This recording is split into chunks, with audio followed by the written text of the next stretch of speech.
Okay, thank you. Good morning, everyone, and welcome to the April 9th, 2020 telephonic teleconference meeting of the Memphis and Shelby County Land Use Control Board. My name is Mary Sharp, and I will be serving as your chairperson today. We will begin this morning's meeting with a roll call. Mr. Whitehead, would you proceed, please? Mr. Gill. Present. Dr. Pritchard. Here. Mr. Thomas. Here. Mr. Tolles. Here. Ms. Wilbanks. Here. Vice Chair Lyles Wallace. Here. And Chair Sharp. Here. We have a quorum. Thank you, Mr. Whitehead. Everyone should already have a copy of today's agenda for this April 9th, 2020 telephonic meeting. Anyone who wished to be a speaker on today's agenda has already filled out the attendance speaker's card and is in the hand of Mr. Whitehead. When it's time for you to speak, he will call your name and or number and will unmute you at the appropriate time for you to speak. Please wait about 10 seconds before speaking so you can be properly unmuted and so that we can hear all of your remarks. At this point, I would like to read our conflict of interest statement. The adopted policy of the Land Use Control Board requires that any member of the board recuse himself or herself from any participation in the discussion or voting on any matter in the meeting's agenda in which he or she may have direct or indirect personal interest. The members shall, in this case, let us know verbally that they are recusing themselves during deliberation on any matter from which they have recused themselves. An abstention may substitute for a recusal for the purposes of maintaining a quorum. I would now like to get approval of our minutes from the 3/12/2020 Land Use Control Board meeting. May I have a motion, please? So moved. Do I hear a second? Second. Okay, it has been moved and I heard a second. Is there any discussion? No discussion? Hearing none, I assume you're ready to vote. All those in favor say aye. Aye. Aye. Those opposed, nay. Motion carries. Mr. Whitehead, may I please get a secretary's report for this month and an explanation of today's procedures? Yes, ma'am. I'm going to take this opportunity to explain the process during my secretary's report. We have explored many different platforms in the last couple weeks, programs, and we chose Skype for Business because we felt like it was the easiest platform by which to hold a meeting of this size. We'll probably have about 100 participants. And it also was the one platform that really did not require internet access. In other words, the meeting could be completely done by conference call because we realize there are some people in our community that do not have easy access to the internet. With that said, if you do have the internet, this is for the viewers out there or the listeners who aren't yet logged in, there are two ways to view the staff reports that are going to be mentioned in today's meetings. One is by going to the city's website, that's memphistn.gov, memphistn.gov, and at the bottom there's a government tab, and from that tab you can go to the Watch Public Meetings, and from there go to upcoming events. Again, memphistn.gov, go to the government tab at the bottom, watch public meetings, and then go to upcoming events. When you go to upcoming events, the Land Use Control Board should be live, and then you press that link. Once that window comes open, you can view the agenda with all the staff reports hyperlinked to it. The second way to follow along with today's meeting is on the county's website. One of the benefits of being a joint agency is we have access to both websites. That's shelbycountystn.gov. You go to the top search bar. When you search for Land Use Control Board, it'll take you to the board's page, and you go to the most recent agenda. If you choose to follow along using the city's website, My recommendation is that you mute your computer. The system that we are using to stream this teleconference on the website, on the city's website, has about a 30-second delay. So it'll be difficult to follow along if you're on the telephone and listening to the computer, because that 30-second delay is going to be distracting. We're looking at streaming these meetings in the future, as in the next couple weeks, on YouTube, because YouTube does not have that 30-second delay. What we've tried to do with this morning's meeting is balance various interests. We have applicants who have filed applications to be heard by this body, but we also are required by law to hold public hearings on those applications. So typically, when this body reviews applications, it gets both verbal and written testimony. We believe that this process is not hindered by having a teleconference meeting, particularly with the 4 applications that we will probably be hearing, the 4 public hearings that we'll be holding today, in that if one does not have easy internet access or internet access at all, the 4 cases before us today are ones in which visuals are less important than other cases. We have 2 rezonings. With rezonings, you look at the uses that are going to be permitted under the requested zoning district versus the uses that are permitted into the district today. We have a special use permit that really is requesting very few site improvements. So the question is use. Is this use appropriate?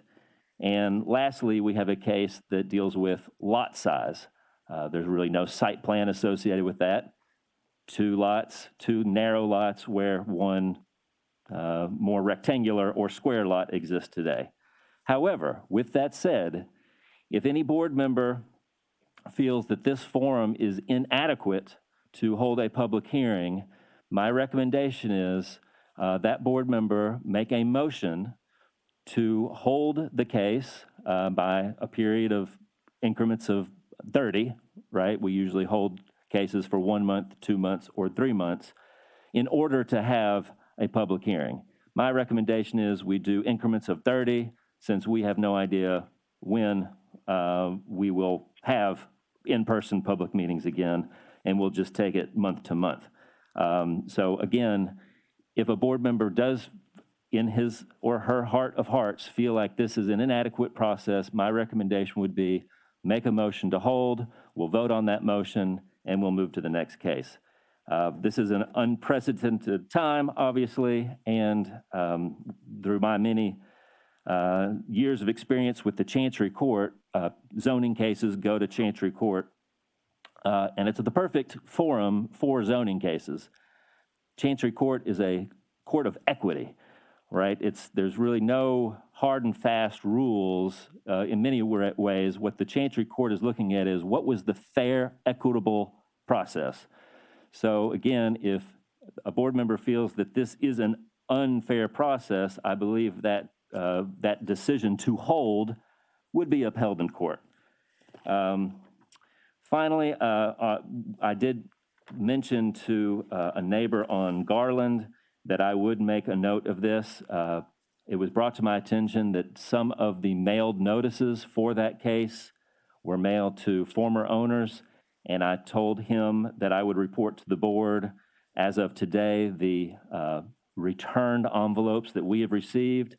At this point, I checked this morning and yesterday, there were no returned envelopes on that case today or yesterday. We did have a few on Monday and Tuesday, but at this point, it was 9 returned out of 117 sent.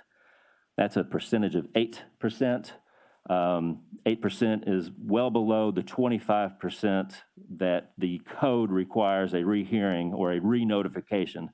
But I did want to bring that to your attention, and I believe one of the speakers may also be bringing that to your attention.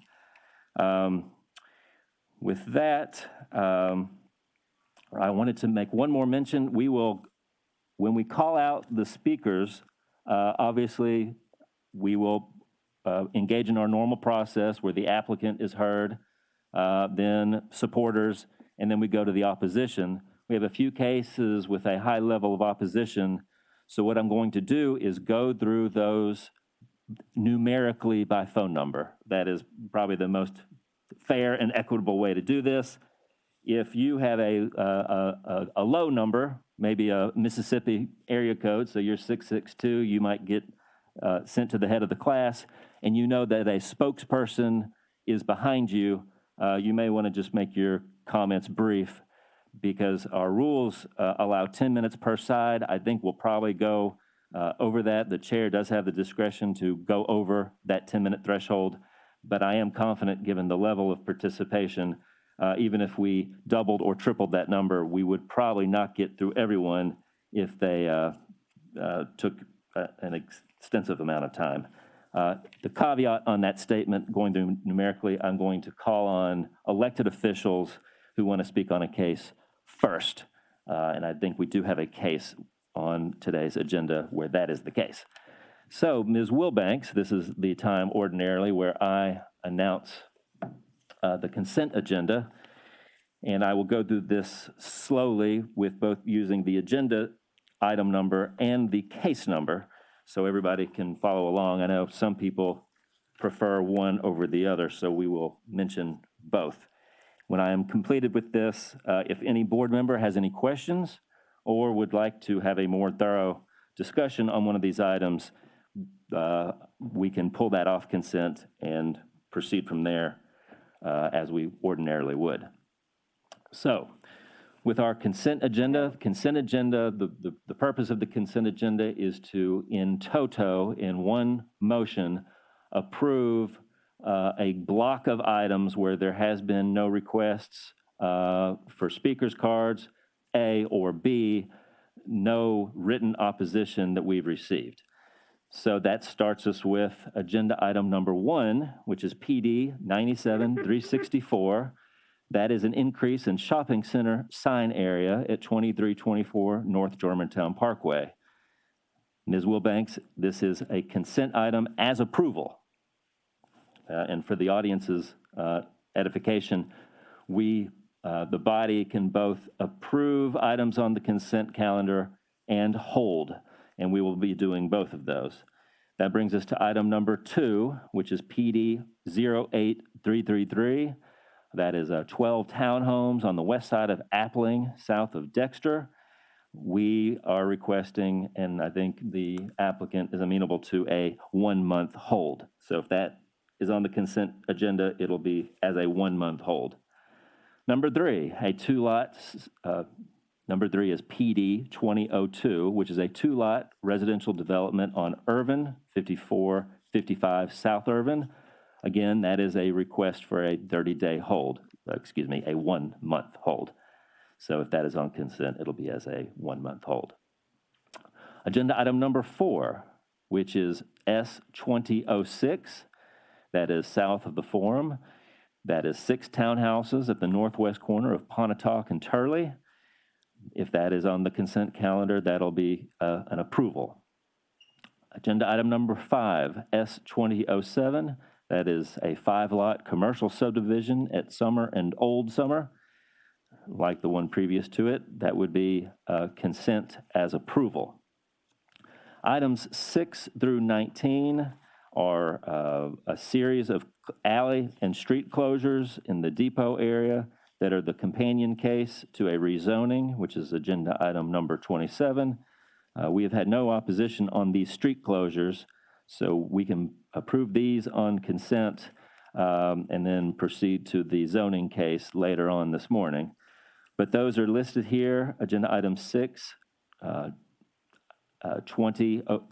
2003. That's the closure of Crosby. The next one is the closure of Barrymore, followed by Dawnwood, followed by Judith Avenue, followed by Long Street, Jolson Avenue, Cantor Avenue, LaBelle Street, Lola Avenue, Bird Avenue, Dunby Street, Alvin Avenue, Stanfield Avenue, and Knott Avenue. That is agenda items 6 through 19, which would be on the consent calendar as approval. That brings us to agenda item number 20, which is case Z1160. That is a self-storage facility at 1232 East Shelby. This is a hold for 1 month. The sign was not posted on the property, so that would be on consent as a 1-month hold. Agenda item number 21, which is PD 93-328.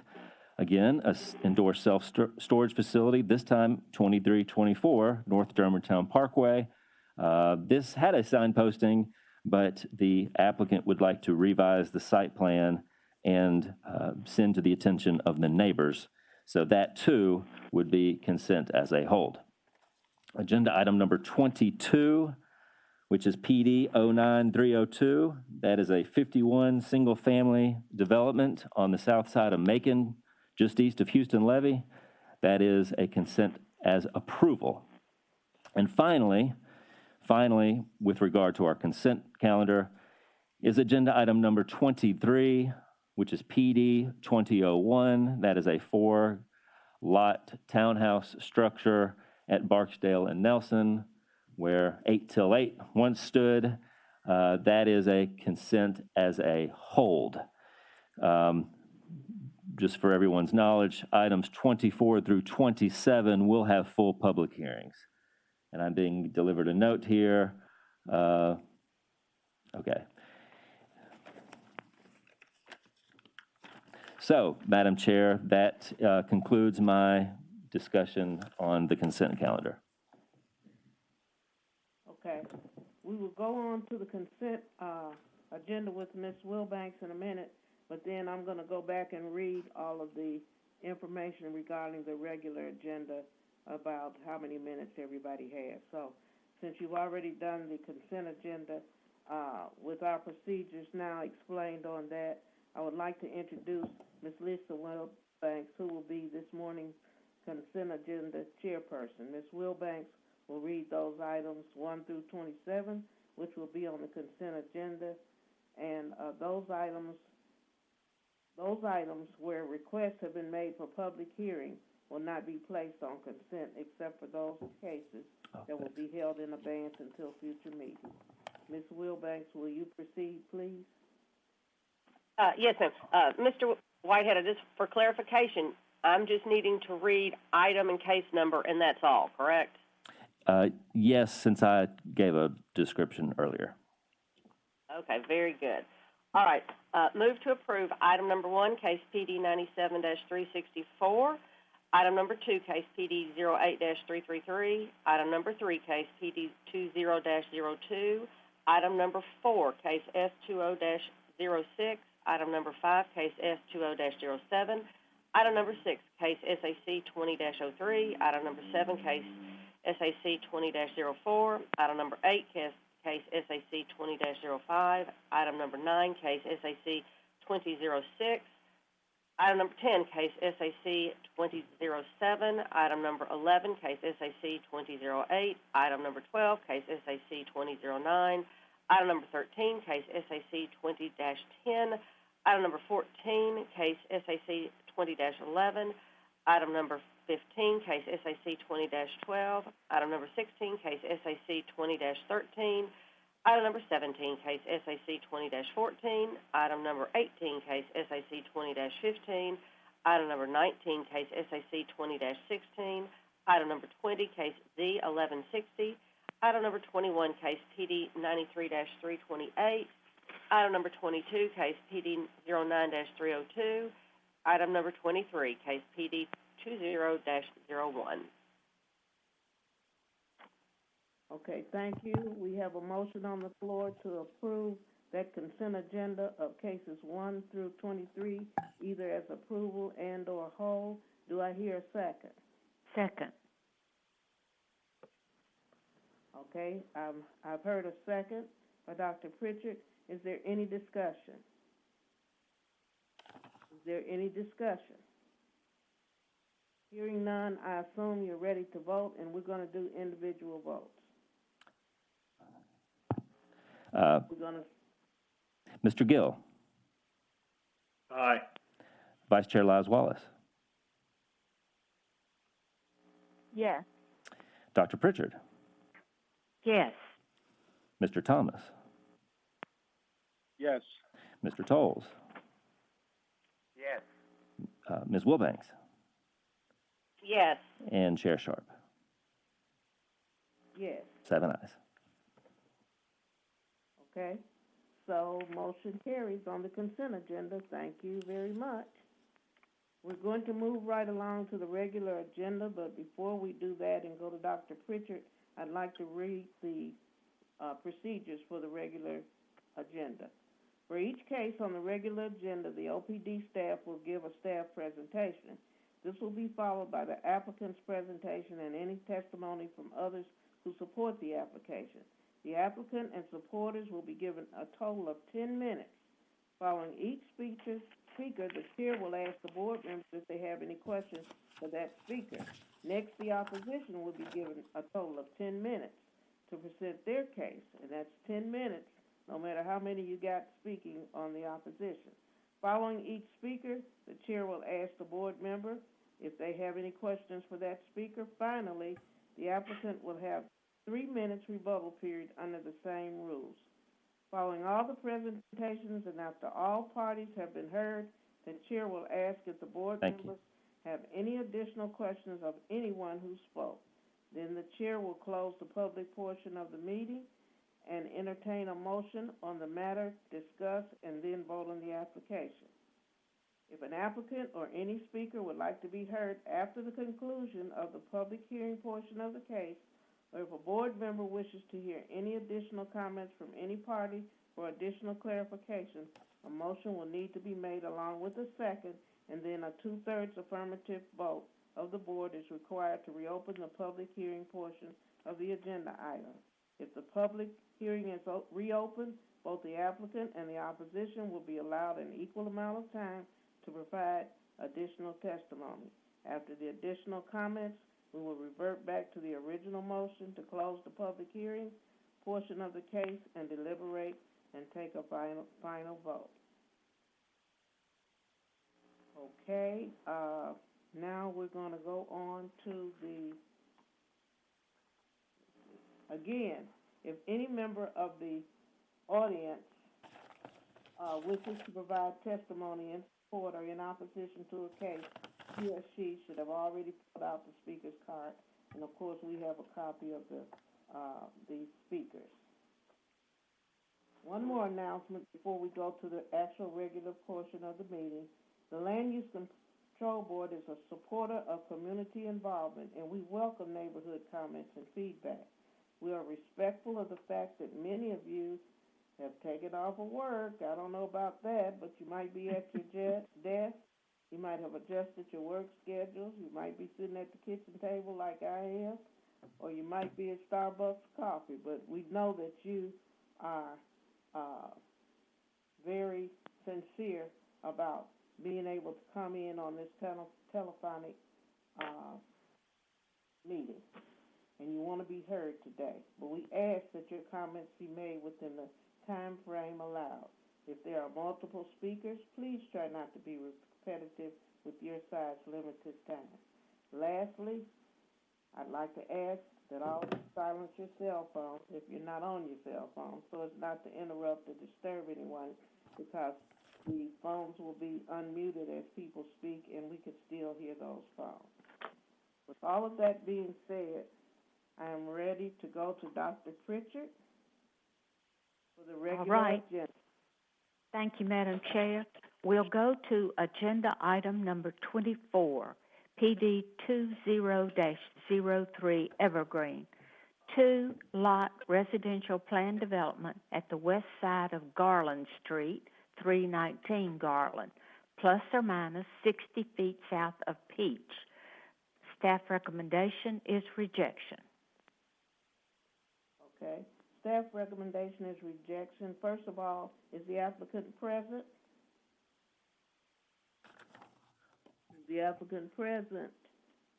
One moment, Madam Chair.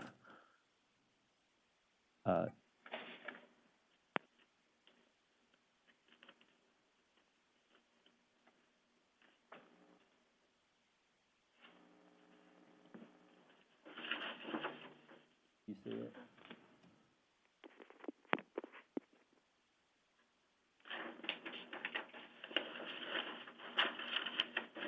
Hoover, What's his name?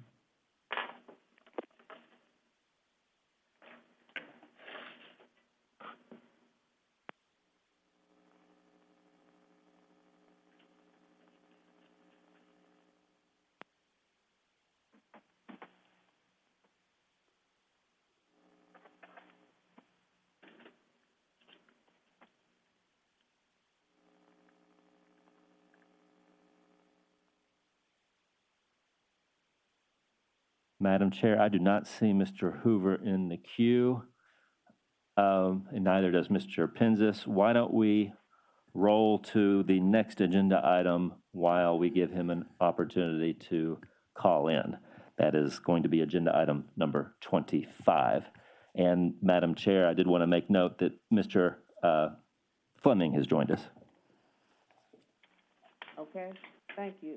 Dr. Pritchard, would you introduce number 25, please? Yes, agenda item number 25, SUP 20-02, Castalia Heights Funeral Home at 1780 La Paloma Street. Staff recommendation is rejection. Thank you, Dr. Pritchard. Is the applicant present on this one? Yeah, give us one moment, Madam Chair. Thank you.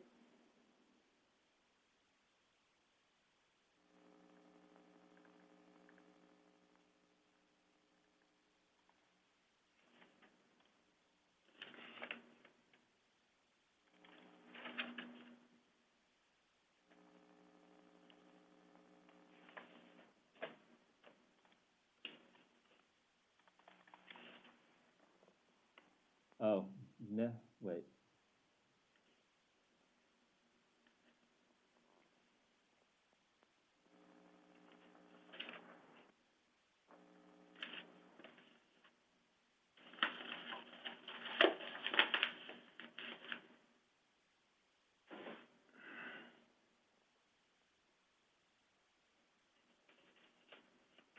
That would be Madeline Lyles and/or representative.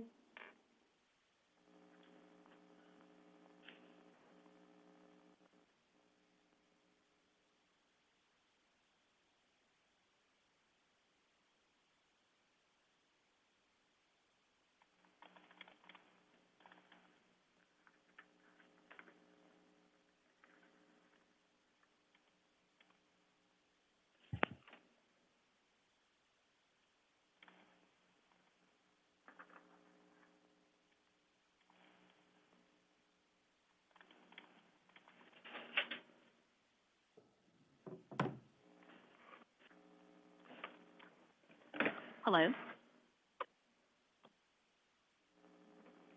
Is this the applicant on number 25? Yes, ma'am. This is Madeline Lyles and Dana Taylor. Okay, can you state your name and address, and then, since there is opposition, we will hear the case. Yes, ma'am. Madeline Lyles and Dana Taylor, 2207 South Lauderdale, Memphis, Tennessee, 38106. Okay, thank you. Since there is opposition, we will go ahead and hear the case. All right. From the staff member.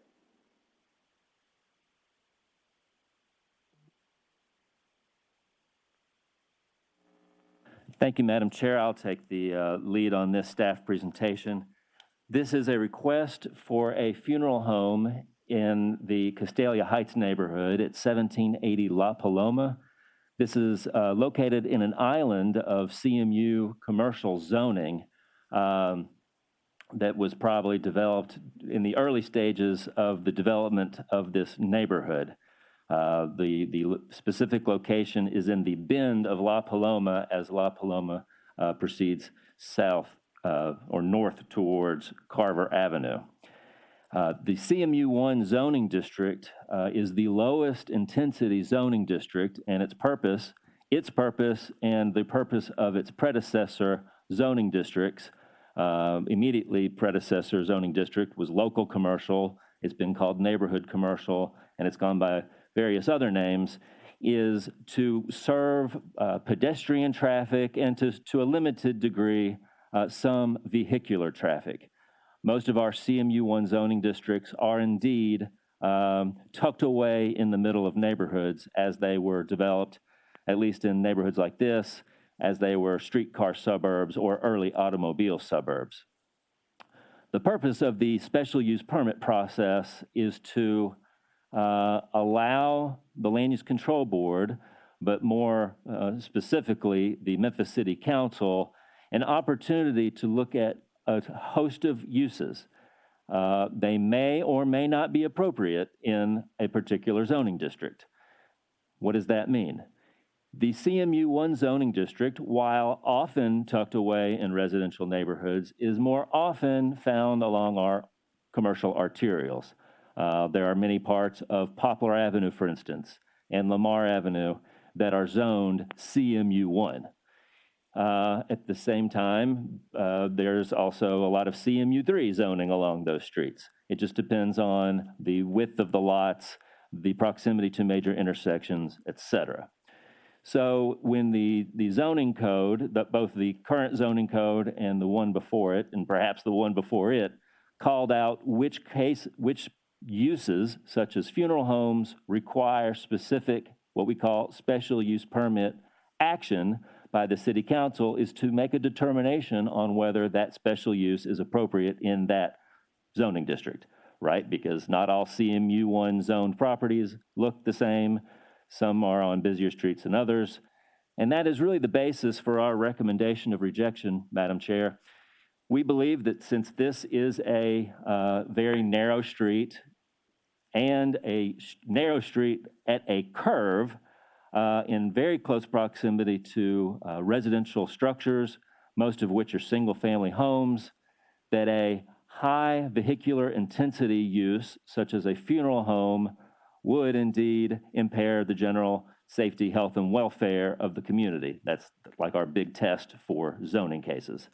So with that, Madam Chair, we are recommending rejection on this case. We do have a litany of people wishing to speak, and I will relinquish the floor for any questions.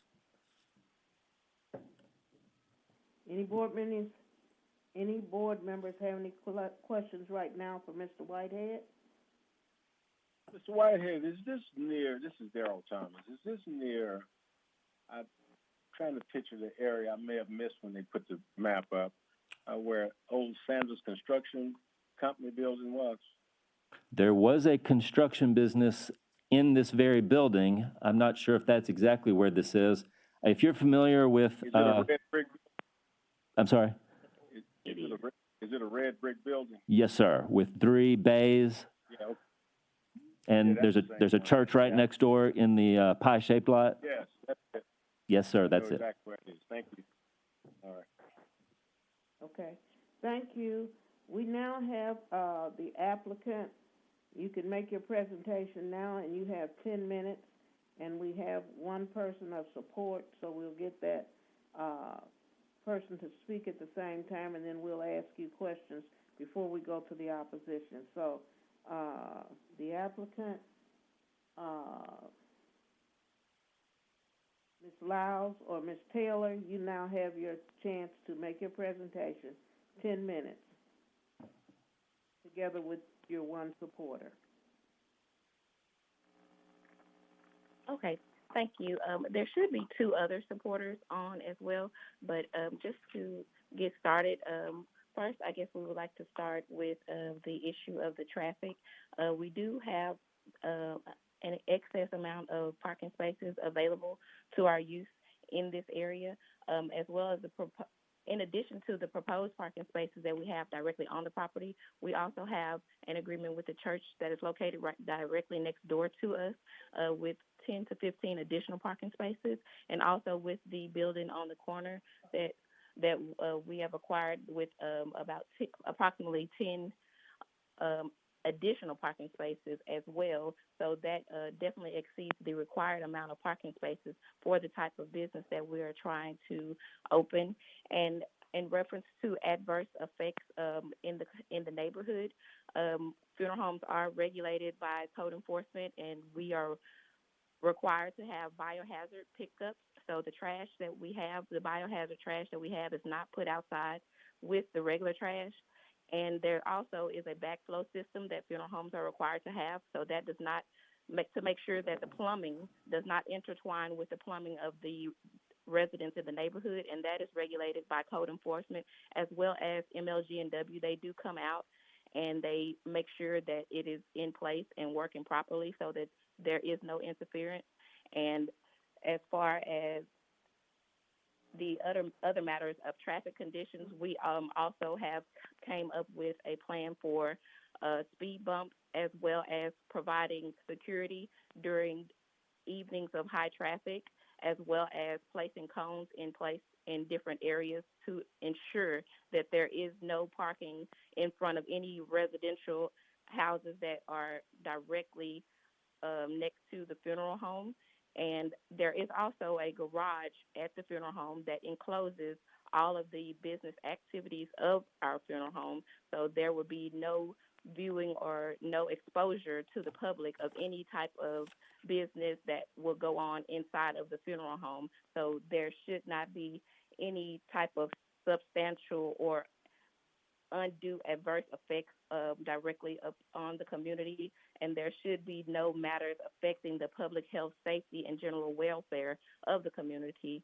And we know this from experience because where we are currently located is right next door to two different residents, and we can definitely confirm that they have no complaints about any interference in their day-to-day living with the course of our business taking place right next door. And there are also other funeral homes in the city that, of course, are directly adjacent to housing, and this is true with other places. Just for example, as NJ4 Funeral Home, Family Mortuary on Jackson Avenue, R.S. Lewis on Vance, Superior on McLemore, and Superior off of Hollywood, and Williams Funeral Home on Knight Arnold, Golden Gate off of Vance Avenue, and Jet Funeral Home off of McLemore. And these are just to name a few, just to show that what we're attempting to do is nothing unusual or nothing that's new.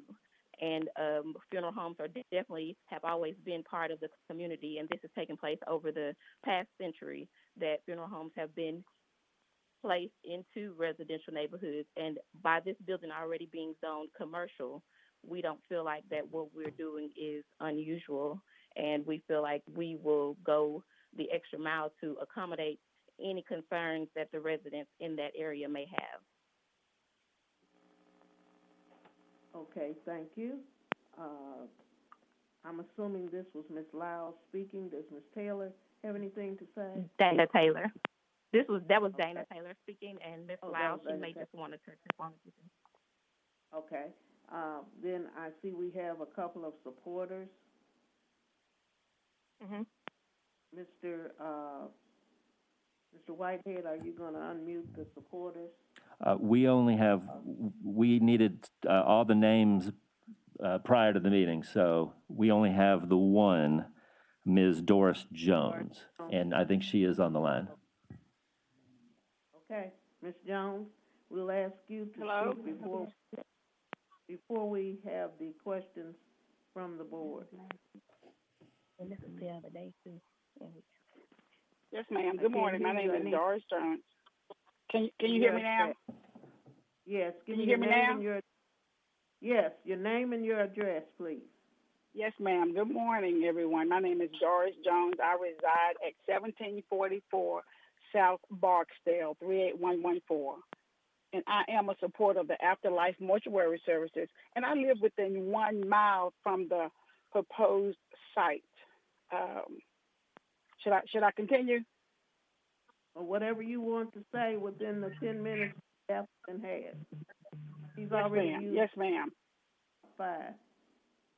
Yes, ma'am. When this business was first proposed, I was sort of about it myself, but I have done my research. And like Ms. Taylor just stated, most African American funeral homes and everyone that I've researched in the city of Memphis did not have a parking lot, did not have a parking space.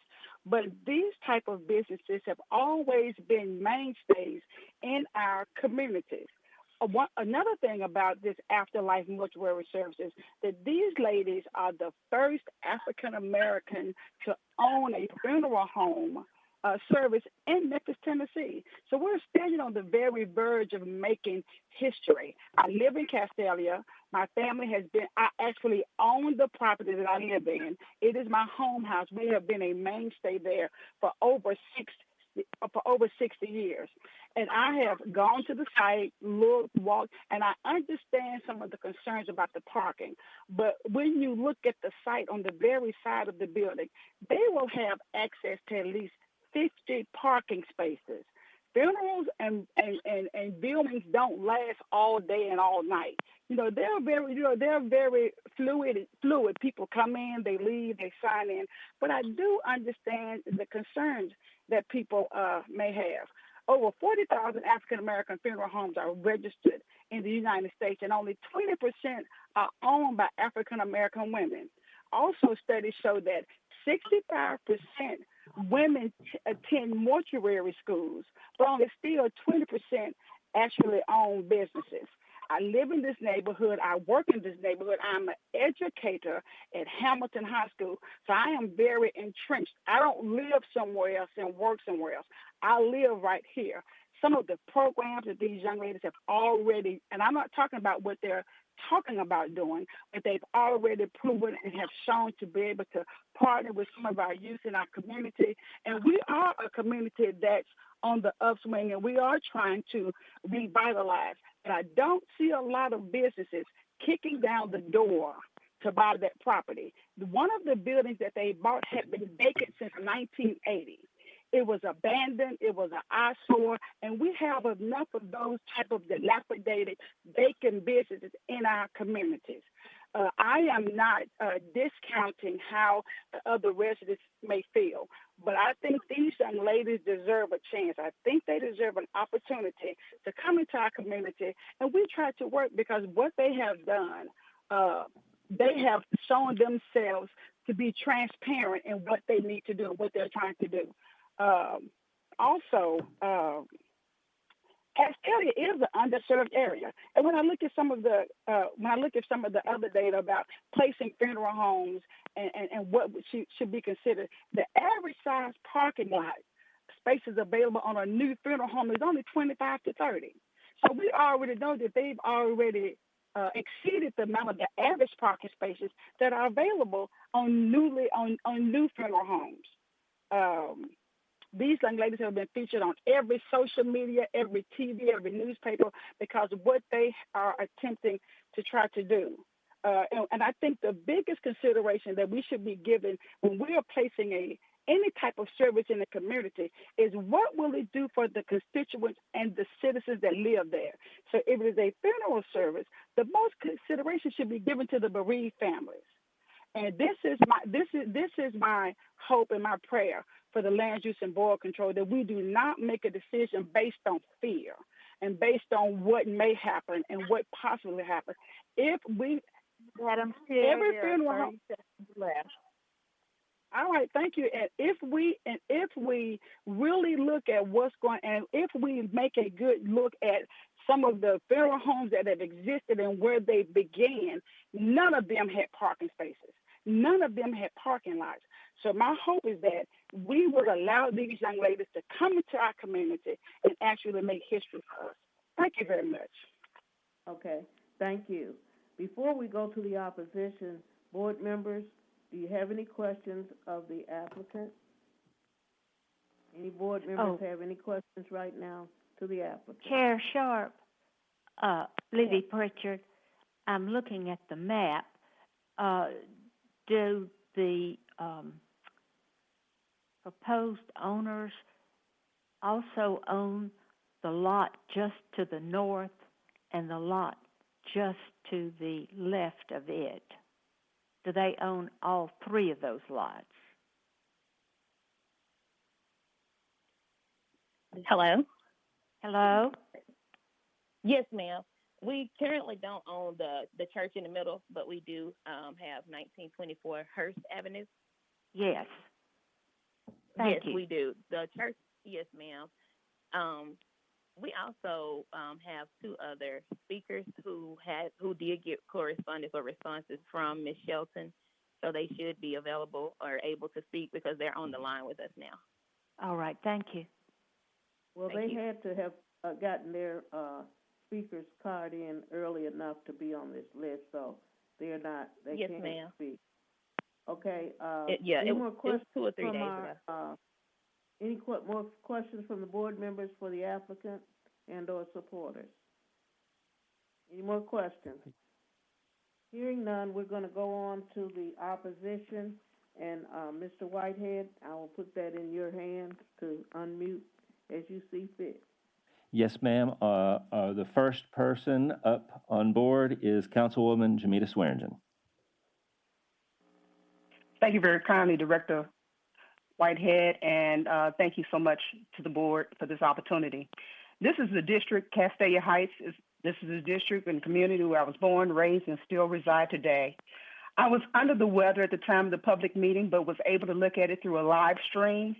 It has been my experience during previous meetings to have only 5 to 40 participants or in attendance. This meeting had more than 75 people.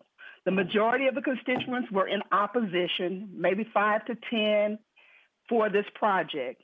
I support the efforts of those that are in opposition. Within the past couple of years, I've been working with Habitat for Humanity with a housing development for first-time home buyers to purchase homes, and they even finance the homes for them.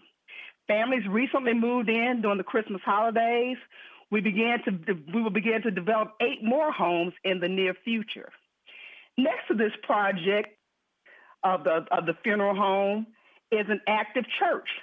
What happens during the time when they have services at the same time that the church have their services that will deprive them of some parking spaces? We have a long-time, close-knit homeowners that are adjacent to this funeral home and the surrounding area.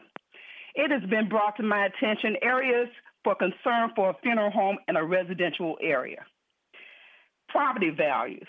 It brings down your property values, and that has been proven. Traffic control, funeral processions, and increased traffic flow. This is an historic district of significance within the surrounding area. The Army Depot, we have 7 schools, Kellogg's, upgraded apartment complexes. This is between Keltner, which is south, La Paloma west, as you look at your maps, Castalia east, and Person north. And of course, as I mentioned, we are developing new home sites on board.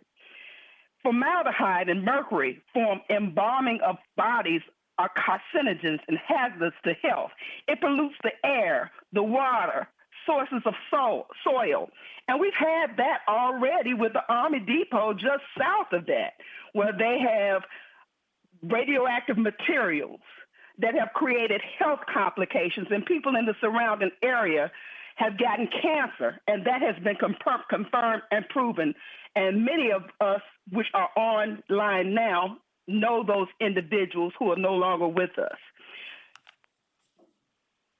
Warfare of mass destruction has been buried at the Army Depot, which also created cancer.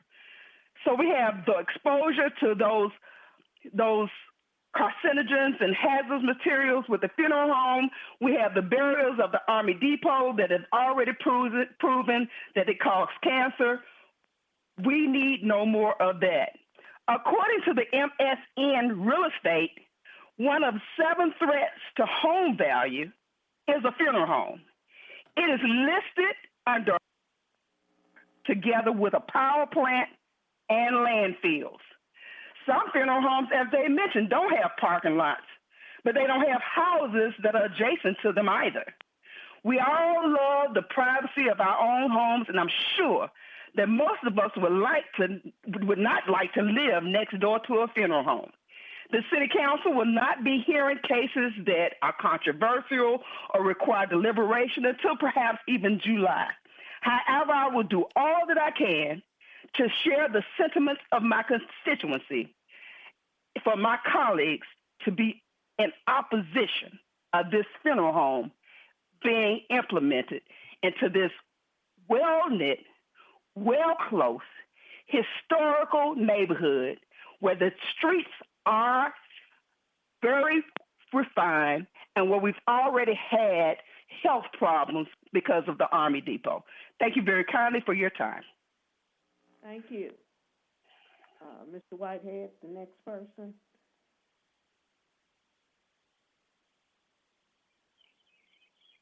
Mr. Whitehead. Madam Chair, if there's no questions for the councilwoman, our next person is Ms. Miller. Hi, my name is Paula Miller. I recently relocated back to Memphis after being away for 15 years. I am currently in the home house on State Street, and I'm in the process of doing major renovations to my mother's home. Your address, please? 1808 State Street, Okay. between Ferber and Hurst. And it's up. Can you hear me? Yes, go ahead. Yeah. Well, first off, with everything that Councilman Swearingen stated, is case in point. We are basically trying to upgrade the neighborhood. I've relocated back to Memphis, and I would like to stay here at the home house with my mother because she is terminally ill and she's recognized this place. So I think that a funeral home in the area would be of detriment to the community. And as stated before, that particular area is like in a curve, and they have already blocked off streets in the neighborhood. And they are going to propose to block off some additional streets. Therefore, that street will be one of the main thoroughfares through the neighborhood. So I am opposed to a funeral home being placed at that particular site. Okay, thank you. Are there any questions, board members of either Councilwoman Swearingen or Ms. Miller at this time? Hearing none, back to you, Mr. Whitehead. Next in the queue is Mr. Miles, Ron Miles. Yes, my name is Ron Miles. I'm calling from 1989 East Person Avenue. One of the main concerns for the residents who signed petitions against this funeral home location is the increased danger to children who ride their bikes, skateboard, and play up and down this already narrow street. Now, this would be more of a nuisance, more than just a nuisance. This can be a hazardous with cars and trucks parked along this already narrow street. You know, people attending the funeral are going to park on the street. Let's get that understood. They were trying to leave early. They're going to park on the street. Now we hear that they're going to have additional street closings, which would increase the traffic on La Palona, which is the only street that goes throughout the community. Straight through the middle of the community is where this location is being proposed. Now, kids will be playing up here. Now, this location, as has been mentioned several times, is situated right in the curve, which is again, a hazardous for that. Now, we have signed petitions that if I could read it real quickly here, not to take up too much time, we, the undersigned taxpayers, registered voters, citizens, and residents of the community of Castalia Heights, Magnolia Blossom, and surrounding areas stand together in unbending opposition to the locating and opening of this proposed funeral home named Afterlife Mortuary Services at 1790 La Paloma. This site is situated in the center of the Castalia Heights neighborhood, surrounded by single-family homes, which will be negatively affected by the location of this type of business. We herein petition the City of Memphis to support the demands of the undersigned and prevent the location of this business in our community. We have hundreds of people who signed these petitions against this. Now, it was just mentioned that if the funeral service occurs and a church service occurs, well, let's throw in a community event. Heaven forbid it's a birthday party for kids. Now we got to deal with more than just a log jam, but a potential dangerous hazard. So we've been working, again, as it was mentioned, with Habitat for Humanity to build additional single-family housing. And I'm sure there will be more children playing up and down this street on that given day, and it presents a major hazard. So that is our opposition. I have petitions. I'd like to present them at some point to the committee, to the board. Madam Chair, this side so they has can 30 seconds left. I'm sorry, go ahead. Thank you. Okay, the opposition side only has 30 seconds left, so if the remaining four can make yours in about 30 seconds each or 1 minute each, we will hear the remaining four people. Mr. Whitehead, and then we'll ask questions at the end so that we'll know that we're within their 10 minutes. Who is next? Madam Chair, may I ask a question of the Vice Chair? Yes. Ms. Wallace, how many, did the supporters use all of their 10 minutes? The applicant and supporters? Yes. Okay, thank you. Madam Chair, I have received notice that there were supporters who did not get an opportunity to speak, but were able to send their number to the project manager on our staff on this case. And if we go over 30 seconds on the opposition, we may need to recess for a period of at least a few minutes so we can then get the supporters to get equal time. If we don't have the appetite to go through a 5-second recess, it is my recommendation that we give the next person in the queue 30 seconds. And if the board disagrees, let me know. Okay, so who is the next person? Okay. They have 30 seconds, and then we're not going to hear any more of the opposition. Thank you. Ms. Pamela Lee. 30 seconds, Ms. Lee. Name and address and your opposition. Yes, this is Pamela Lee. I am at 1807 State Street. And what I want to just mention is that I concur with all of the concerns that have been mentioned, including the increased traffic.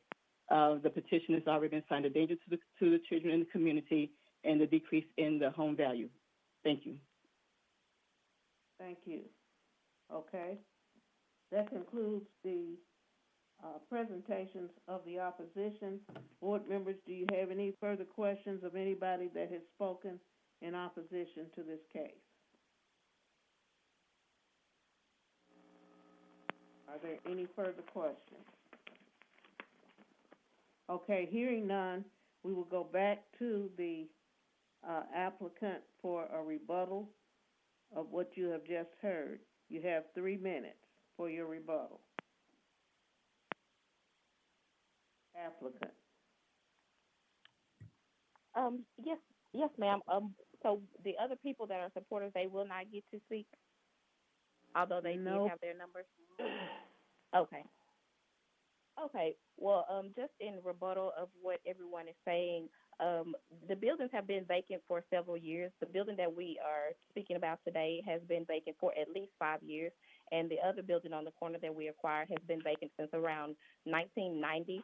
And so with reference to property value, by these buildings being vacant all for this length of time, that has definitely brought the property value down. And as Ms. Doris stated earlier, it has become an eyesore in the community. And that's our goal, is to bring these buildings back to life and help to revitalize the community by turning these buildings into currently operating businesses. And there is definitely statistics that show that when you revitalize a vacant building that was once vacant, abandoned, and dilapidated, that will automatically bring value back to the properties in the direct area adjacent to that business. And in reference to the church next door, they are in full support of everything that we are trying to do within the community. And with reference to carcinogens that are in embalming fluid, there is no direct exposure to the public to these carcinogens. There is only direct exposure for the person that is embalming the body on the inside of the building, which is required to be ventilated and have an exhaust system that has no direct effect on the air quality surrounding the building. So the questions and concerns, as I stated before, we can go out of our way to make sure that the community feels comfortable with everything that's going on, but everything that takes place inside of the building has no direct effect on the community surrounding that. And like I said, that is put into and enforced by code enforcement to make sure that we have all of the operating systems inside of the building that are required to make sure that it is a safe and operating building in any area and in any community. And like Ms. Doris stated earlier, we have several community geared initiatives that we have already put into place in the communities that we are in, and we definitely plan to expand on those things when we do move into the building that we have acquired in Castalia Heights. But there is definitely other things that can take place that OPD can put into place that will require us to make sure that the parking and the traffic in that area is controlled. Madam and like Chair, this slide has 30 seconds left. And funerals do not take place every day. So the question and concerns about traffic will only be on a bi-weekly basis that this would even be a concern, and that can easily be controlled with security, parking cones, and as well as a possible speed bump to help the already speeding traffic that we have noticed in the neighborhood. And we noticed that that's something that can help out from the problems that already exist, as well as having a presence of a business to help with security concerns in the business, in the area related to crime activity in the area. By having an operating business where buildings were vacant before, this can have a great effect on the cutting down of crime activity in the area to help with the neighbors in the neighborhood by having the presence of more individuals on a regular basis, more lighting, more security cameras that we will have on our business that will help the neighbors in that community. Nothing that we are doing is negative, or it will never be a nuisance, and we will go out of our way to control that because we can control what goes on our business. Okay. And like I said, it will have a positive effect on the community. Thank you. Okay, thank you. Board members, do you have any questions of the applicants at this time? Go on and drive it in. Any questions? Okay, hearing none, we're going to close, this is going to close the public portion of our meeting agenda. Dr. Pritchard, would you like to make a motion, please? Thank you. Agenda item number 25, SUP 20-02, Castalia Heights. Staff recommendation is rejection. Do I hear a second? Second. Okay, is there any discussion? And I am going to, this is Mary Sharp. I'd like to have a point of discussion here. I'm somewhere in my early 70s. However, when I was from age 1 to 5, I stayed right next door to a funeral home in Cleveland, Ohio, where I was born. And I remember one day a dead lady's body being brought into that funeral home. Our apartment was right next door, and that's something that I'll never forget in the 70-plus years that I've been here. So knowing that it's next door to residential property, I wouldn't be able to support this particular case file. Is there any further discussion?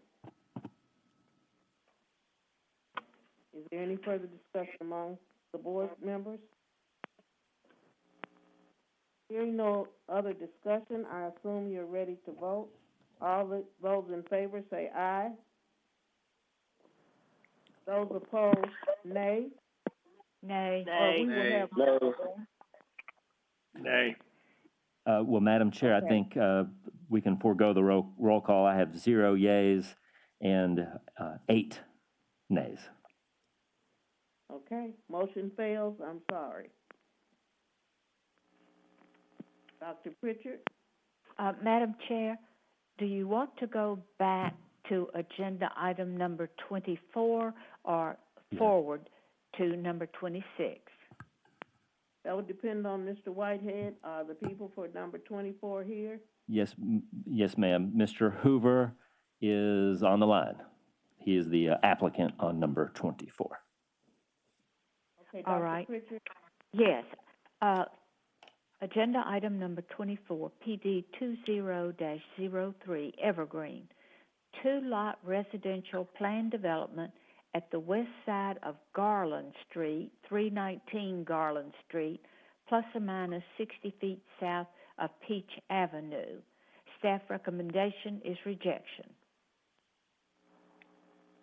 Okay, thank you, Dr. Pritchard. Is the applicant present? I've just heard that you were. Would you give your name and address, and then we have opposition, so we will hear the case. Yes, ma'am. My name is Dustin Hoover. I'm calling in. I would like to put a 30-day hold on this application if possible. Okay. The applicant has recommended a 30-day hold, you say? Yes, ma'am. Okay. Then that would have to be voted upon by the board members. Is that correct, Dr. Pritchard and Yes. Mr.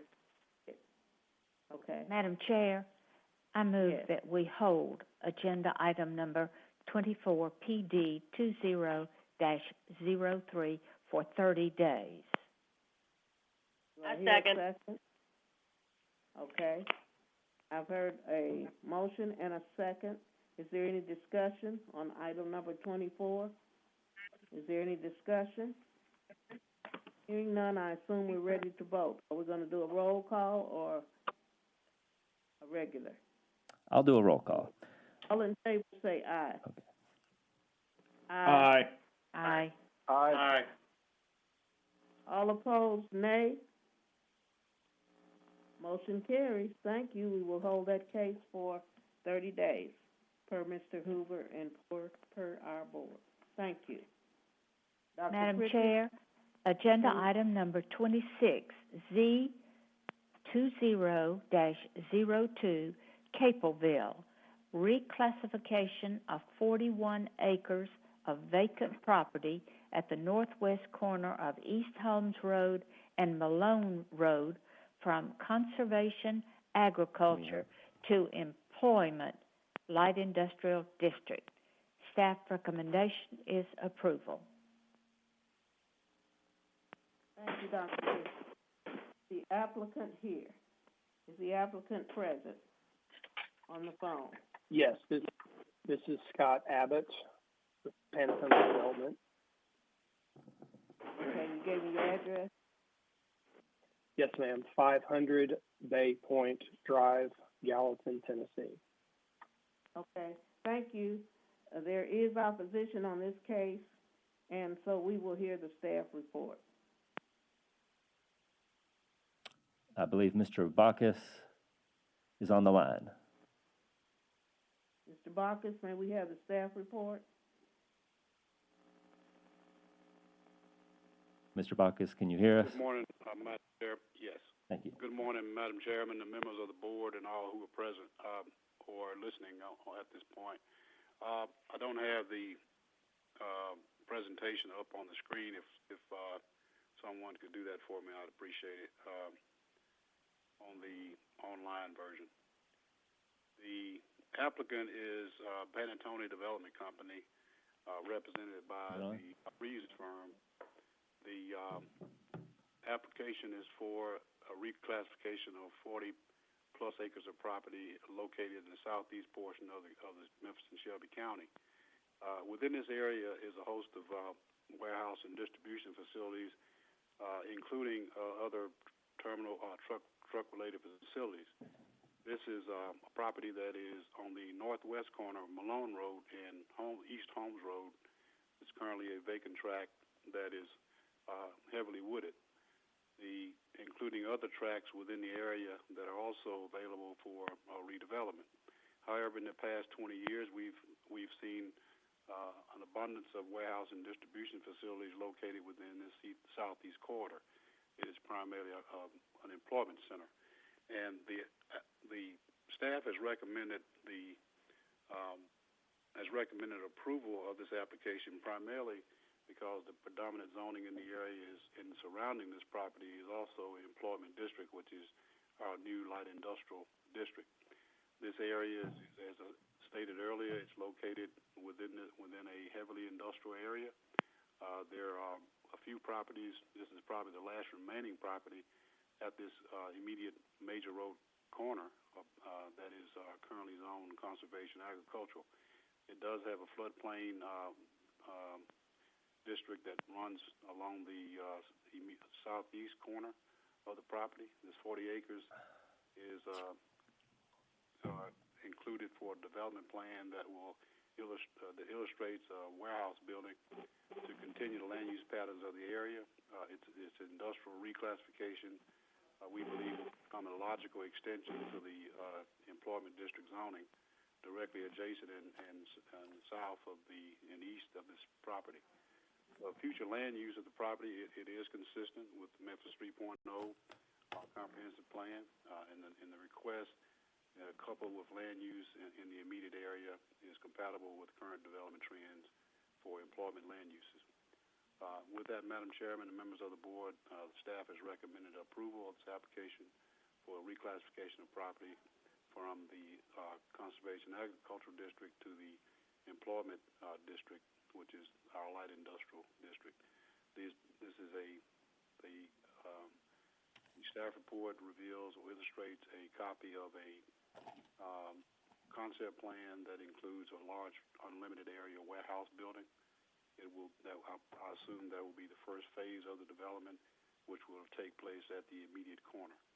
With that, Madam Chairman, we received one call in support of the application, a business owner directly east of the property and directly across the street from this property. He did not submit a card to speak, but he just wanted to let the applicant know that they're in support of the application. We also received one call in opposition, who I believe they will be included in this hearing. With that, Madam Chairman, that's all I have. We're recommending approval, and it is consistent with the Memphis 3.0 comprehensive plan. And I'll be happy to answer any questions. Thank you, Mr. Bacchus. Do we have any questions? Any board members have any questions of Mr. Bacchus before we hear from the applicant? Hearing none. Applicant, it is your turn to make your 10-minute presentation. Yes, ma'am. Thank you. This is Scott Abbott, and we'll divert most of our time just to address any questions, but I will say that my company, Pantone Development, has been in the Memphis market for almost 30 years, and most of the buildings that you see on the page that you have before you were done by my company. We still own the building at the northeast corner of Holmes and Getwell, which is 1 million square feet, leased by TJX as their U.S. e-commerce fulfillment center and GE, and we've owned that building for 15 years. So this particular parcel, we own the adjacent parcel, which is 36 acres, and on its own, we really can't put this parcel together with it. We can do a building similar to what we've done elsewhere in this area to create a tax base and employment and jobs for the area.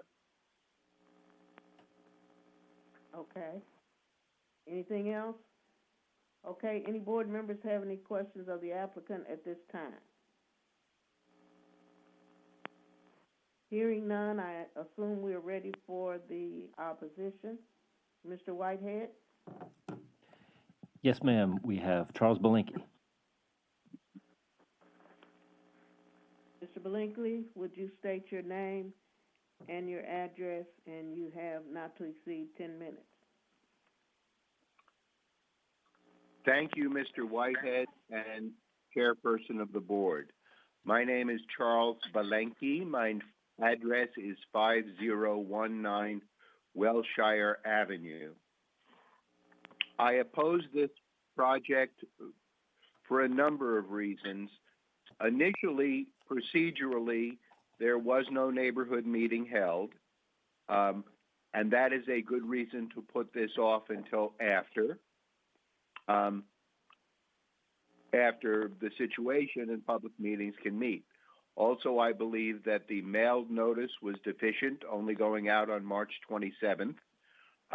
And given the difficulties people have, I think that's not adequate notice for a project of this type.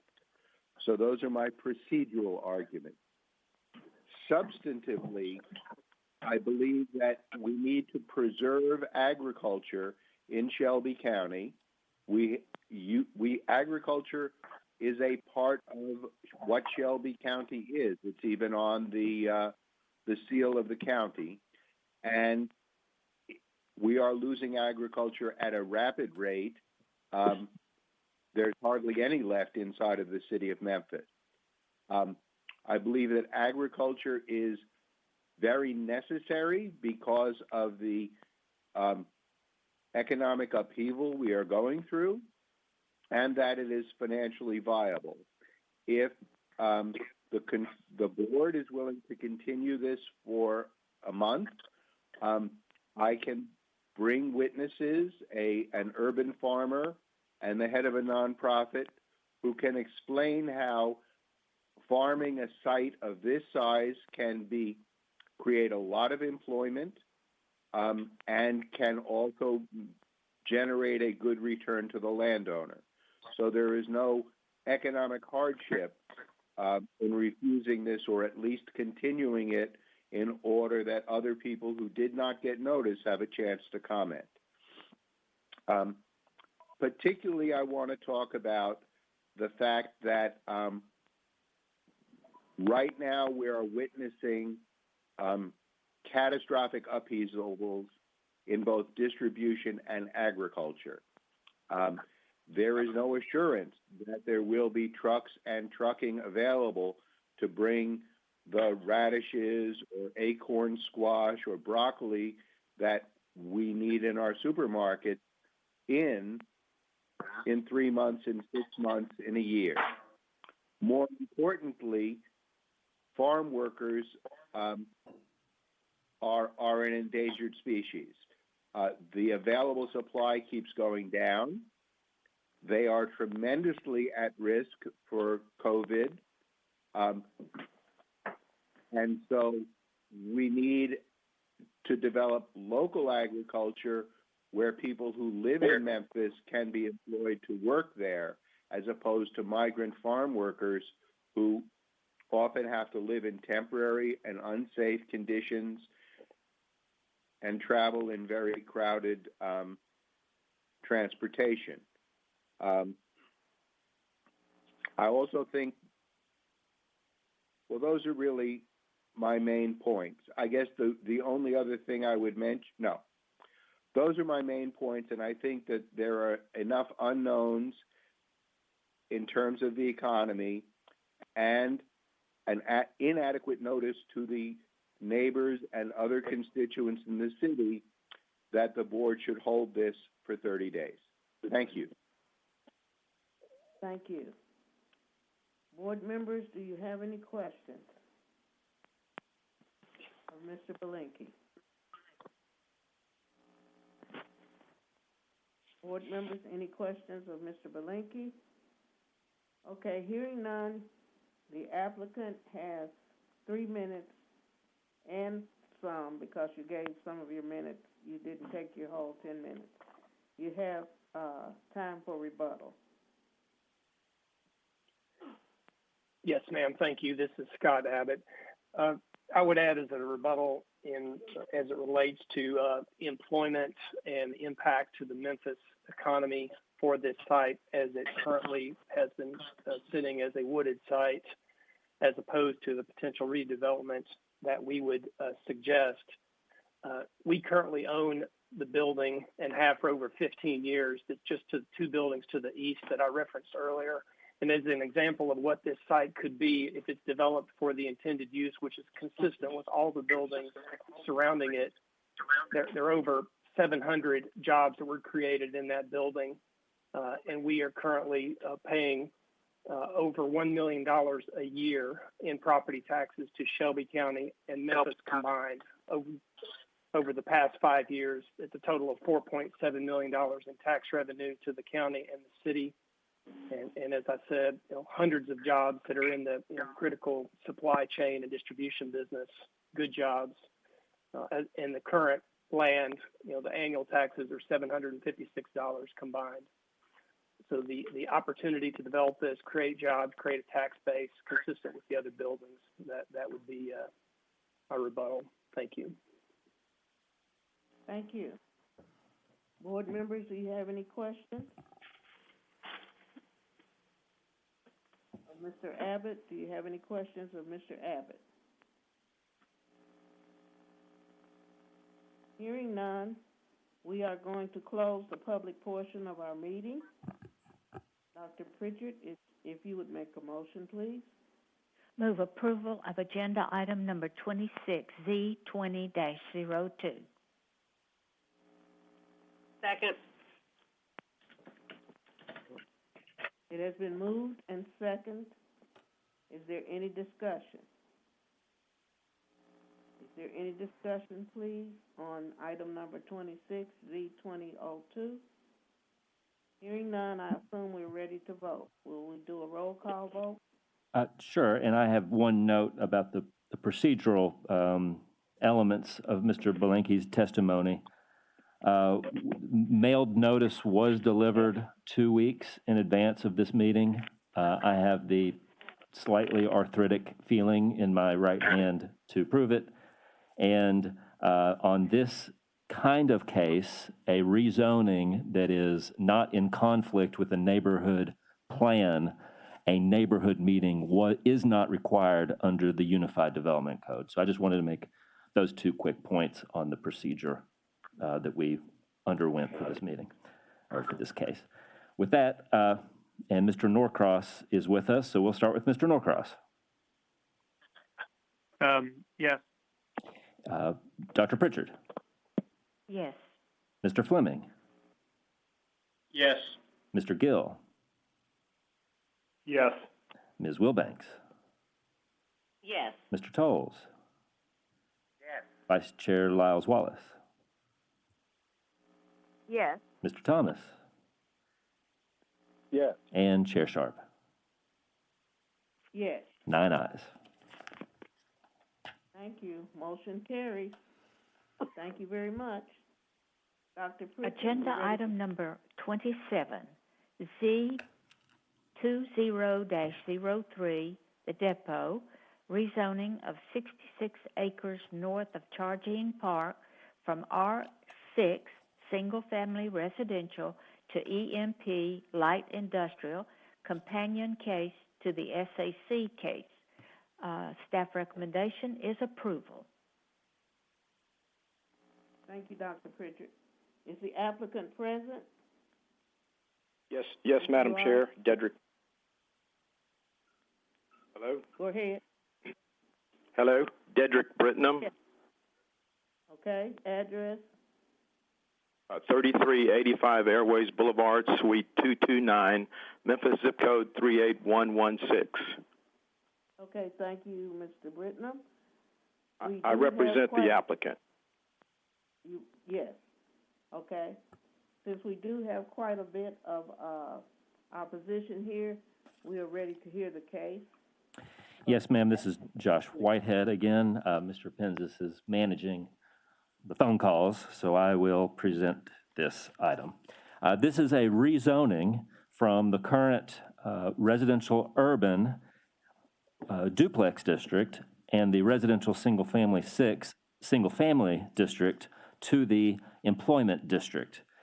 This is an area of the city, about 66 acres, that is directly north of the Memphis International Airport. Similar to a case this body heard several years ago on the west side of the airport, this neighborhood was purchased, the properties within this neighborhood was purchased as part of a buyout program and has been owned by the airport authority for some 3 decades. Part of that purchase of those properties involved a deed restriction that regardless of who owns this property in the future, be it the airport authority or some future owner, that it could never be used for residential uses or certain institutional uses such as churches. So a rezoning of some sort is in order, either up or down, but not the residential zoning district that has applied to this property for some 5 or 6 decades. As we go through the staff report, as I mentioned earlier in the meeting, this rezoning has a few companion cases. Staff report pages 6 through about 14 show you those streets. Those streets, if approved by the city council, would be vacated and stubbed off on the ends to allow for a light industrial rezoning. That is our employment zoning district. So that all of the streets would not only be closed and removed, but then returned to a dirt pattern to enable redevelopment. Madam Chair, if you proceed towards the end of the staff report, you will find some of the, you will find a PowerPoint presentation that has been submitted to us by the applicant. So you may, he may reference those pages of the staff report. I'll conclude with our presentation in that we found that this rezoning is consistent with the Memphis 3.0 plan. If we go to pages 21 through 23, our analysis is included. If you recall, this body reviewed 2 EMP industrial zonings in the immediate vicinity, both south of Ketchum, south of the subject site, in and around Airways Middle. Both of those were eventually approved by the Memphis City Council. And indeed, if you recall, if you've ever visited Clink Brothers Ice Cream or Samuel's Warehouse, this is a somewhat industrial area. And so we believe that the adjacent land uses and zoning do justify the request. And we are in favor of this request. With that, Madam Chair, I will turn the floor back over to you. Okay, thank you, Mr. Whitehead. Board members, do you have any questions of Mr. Whitehead at this time? Is someone trying to speak? Okay, hearing no questions for Mr. Whitehead, we're ready for the applicant's representative, Mr. Britton. You have 10 minutes. Thank you, Madam Chair, and thank you to the Use Control Board membership for allowing us to present these cases on time as scheduled. And thank you to the staff for facilitating this hearing today. This is a good news project. This is an infill site redevelopment for jobs. I'll tell you a little bit about TPA. TPA is a developer out of Atlanta, Georgia. They've been in the Memphis market on 2 previous projects, and they have a 4th project other than this one in the pipeline as well. They have successfully purchased properties all over the southeast and have redeveloped and repurposed those properties in a manner that ends up being a high-quality construction, high-end, and state-of-the-art projects. They know very well what they're doing. If you will, I would also like to point out that on the application, the co-applicant is the Memphis and Shelby County Airport Authority. The Airport Authority, this is their continuing effort to redevelop the buyout property to bring it back into producing income and tax-producing properties for the airport area. As many of you know, this area out at the airport is called the Airport City Properties. So this particular project is right in keeping with the 1992 study that says this property should be redevelopment for business park, and the 2014 Memphis Aerotropolis Plan document, which also says that this property is well suited for rezoning to an employment district. I would like you to now turn your attention to the slide deck that we presented or submitted. And on page 2 of that slide deck is a definition of employment. This particular site is well suited to match that employment district definition to a T. It's the perfect site that would match the definition. Then if you look at, continuing on that slide presentation, as Mr. Whitehead discussed, if you turn to slide number 5 in our presentation, you'll see the summary. The light blue sites were rezoned EMP in 2017 and 2018. If you will see those, and then the subject site is directly north of those properties that were rezoned in 2017 and 2018.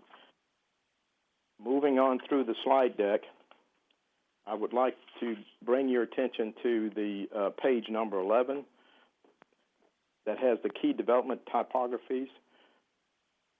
Now, this page is directly from the Aerotropolis Plan, the 2014 Aerotropolis Plan. That gives you some idea of the type of development that the applicant will perform. Then you look at page 12 of the presentation, the Memphis Airport City Strategic Execution comments. This is directly from the Aerotropolis Plan, and the next page is from the Aerotropolis Plan. Now, the next slide shows you the proximity of the subject site to the airport flight patterns. The star represents the approximate location of this property.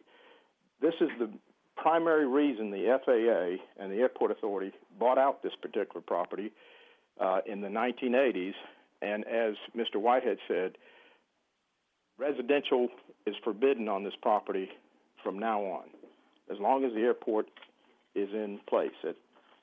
Now, moving on to page 16 of the presentation slide, that is the Airport City boundary. And as you can see, this property is well within the Airport City boundary. Now, I have a principal with TPA in the event that the board members want to ask him any questions. His name is James Hanna. He is available online on the telephone to answer any questions that the board may have. I also have on the phone Mr. Harvey Markham, who is the engineer on this particular project. So with that said, Madam Chair, I turn it back over to the chair and reserve any time we have as part of the rebuttal. Thank you. Thank you. Okay. Board members, do we have any questions of the applicant's representative at this time? Do you have any questions for him? Hearing none, we're ready for the opposition, and I think we have about 11 people opposed to it, so keeping in mind all 11 of you, you got 10 minutes. So that means either you get 1 minute apiece or somebody needs to consolidate more of what you want to hear in one presentation than the other. So we don't want to run out of time like we did with one of the other applicants. I'm turning it over to you, Mr. Whitehead, since you have access to those who are opposed.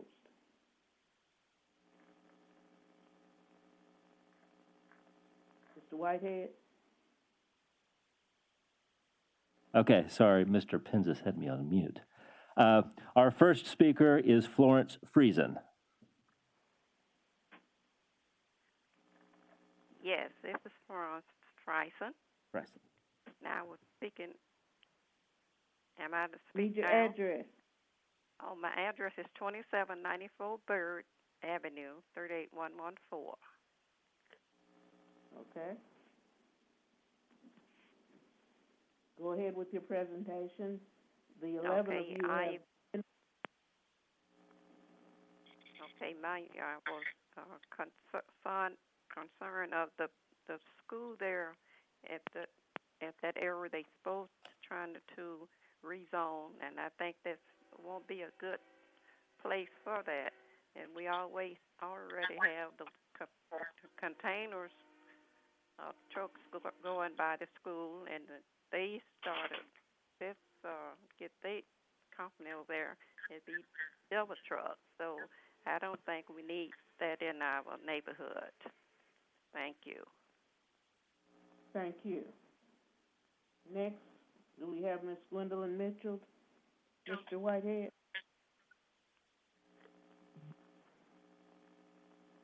Okay, I'm Gwendolyn Mitchell, 2228 LaBelle Street.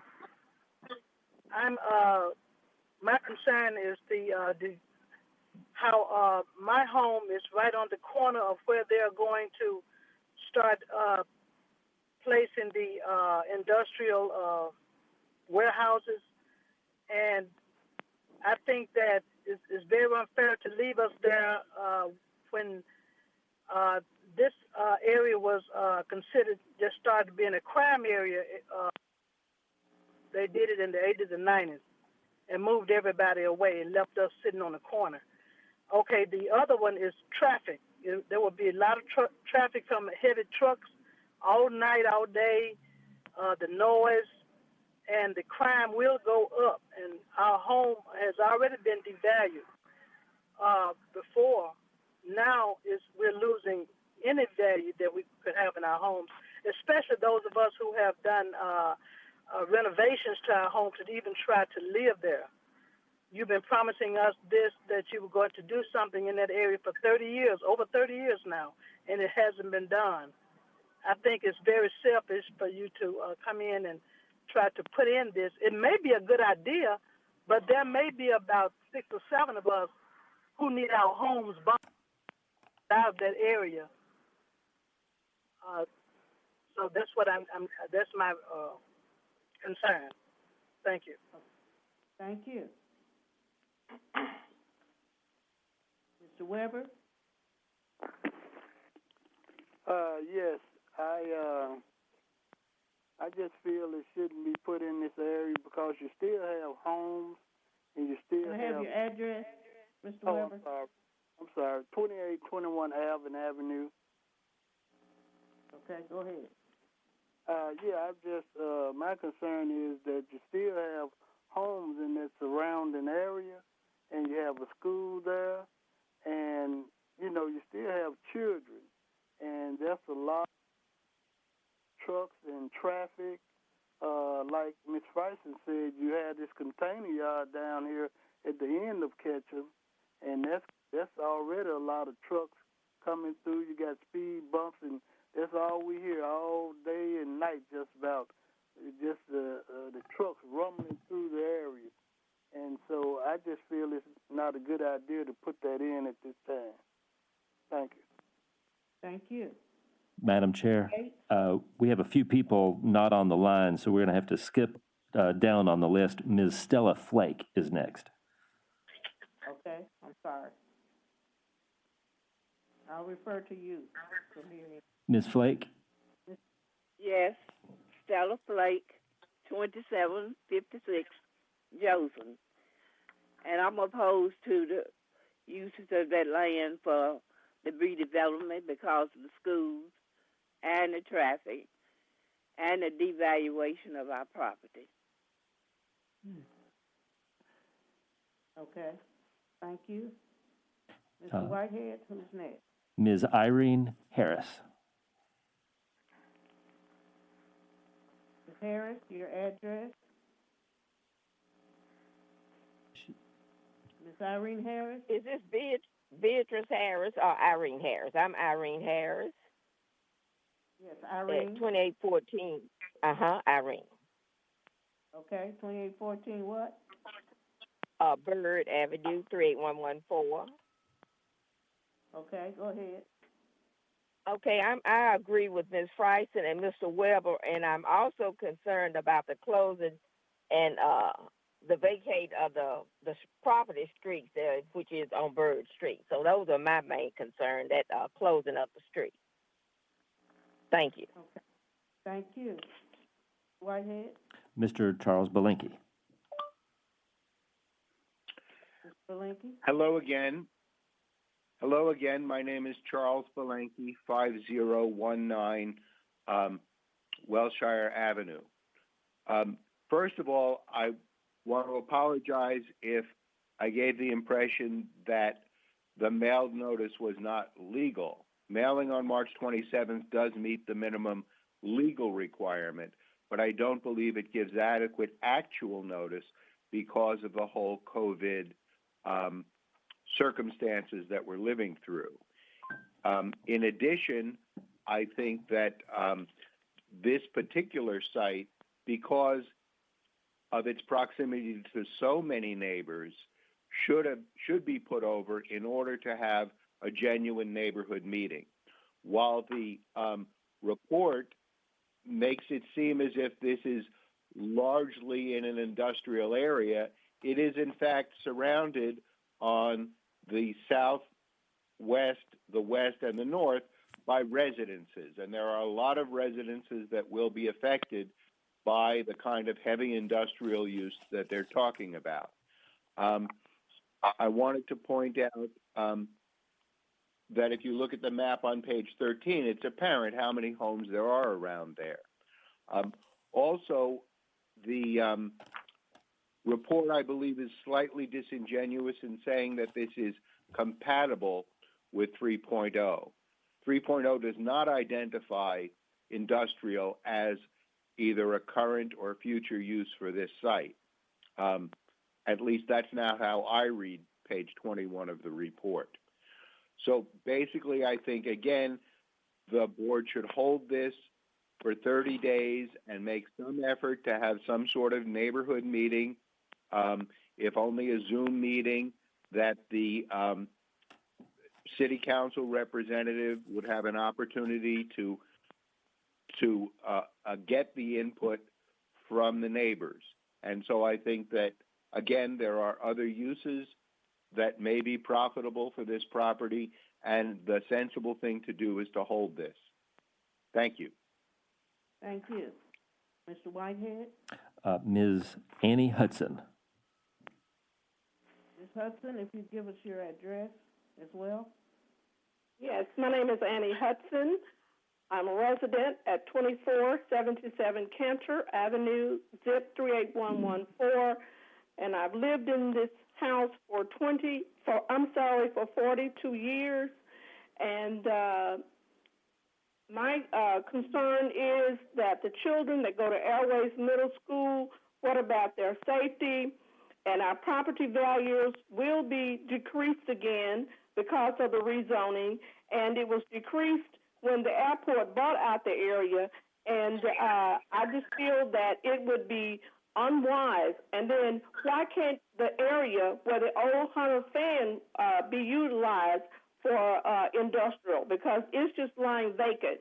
And then the people that are willing to zone this as commercial, are they willing to relocate to this area to put up with the noise, the pollution, and the traffic that's going to be caused by the industrial? And I really reject the proposal of rezoning to this area for commercial use, because 30 seconds left. I reject the proposal of rezoning this for commercial use, because we care about our neighborhood, and we have enough noise from the airplanes coming in and out from FedEx, and the pollution from the jet fuel and all this is coming into our area. We have enough of that already, and this will further further damage the health of the people here who have pulmonary diseases. Thank you. Okay. Thank you. Do we have one more, Mr. Whitehead or Ms. Galvin, that we could give 30 seconds? Yes, Ms. Wanda Govan is next. Okay, let's go. Hi, I'm Wanda Govan.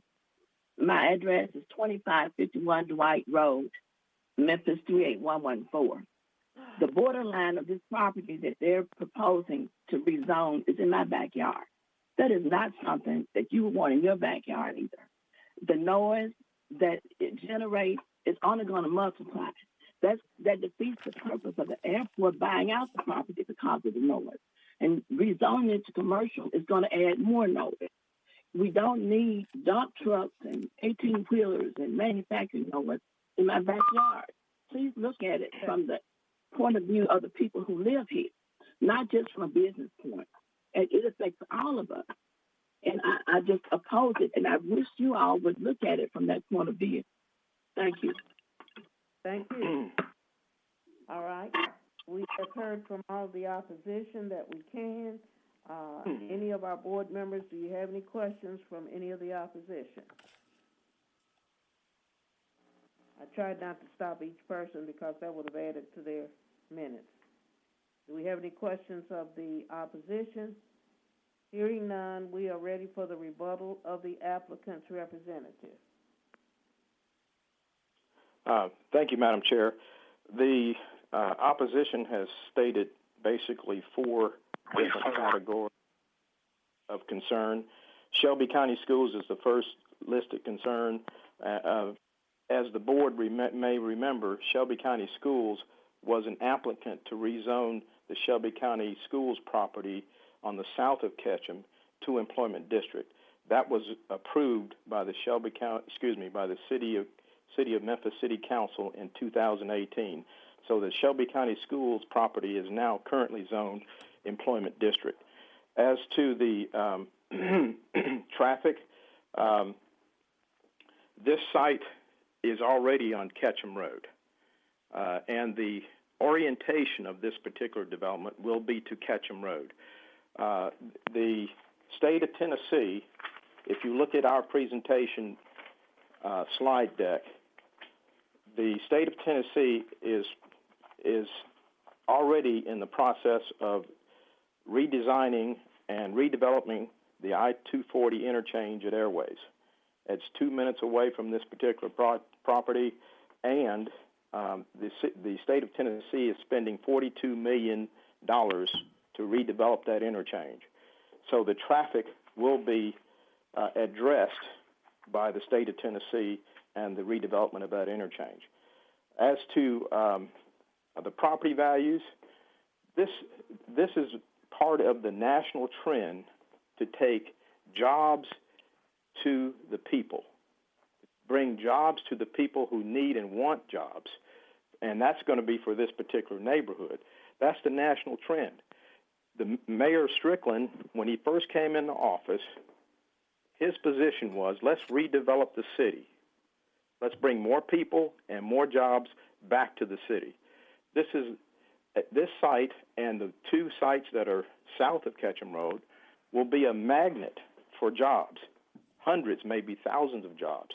And when people can have easy access to jobs, you have more reliable workers when they can walk, bike, skateboard, jog, or ride the bus, or drive their own car to a job that's in close proximity to where they live. This follows the national trend. So what we ask is that you would go ahead and approve this development. We ask for approval, and the concerns of the neighborhood and any delay is not necessary, as this matter still has to go to the City Council. Thank you very much, and we request approval. Thank you. Thank you. Board members, do you have any questions? Mr. Britton. Do we have any questions? Hearing that we don't have any questions, this closes the public portion of our meeting. Dr. Tippett, if you would make the motion, please. Thank you, Madam Chair. Number 27, Z20-03, Depot, and the staff has recommended approval. Second. Okay, it has been motioned or moved and second. Is there any discussion? there any discussion? Hearing none, I assume we're all ready to vote. Do we want to do a separate vote, or all in favor say aye? All in favor say aye? Aye. Aye. Aye. Aye. Those opposed, nay? Do I hear any opposition? Nay? Okay, Madam Chair, I'm recording the vote as 9 aye, 0 nay. thank you very much. Motion carries. And thank you.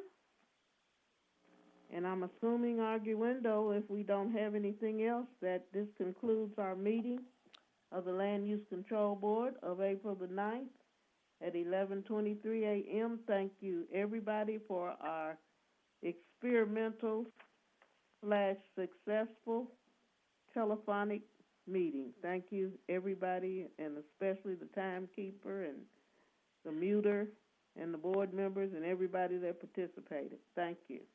Thank you, Madam Chair. Good job. Thank Madam you. Chair, well done. Yes. Thank Great you. job, Josh and team. Thank you. Well done. Yeah.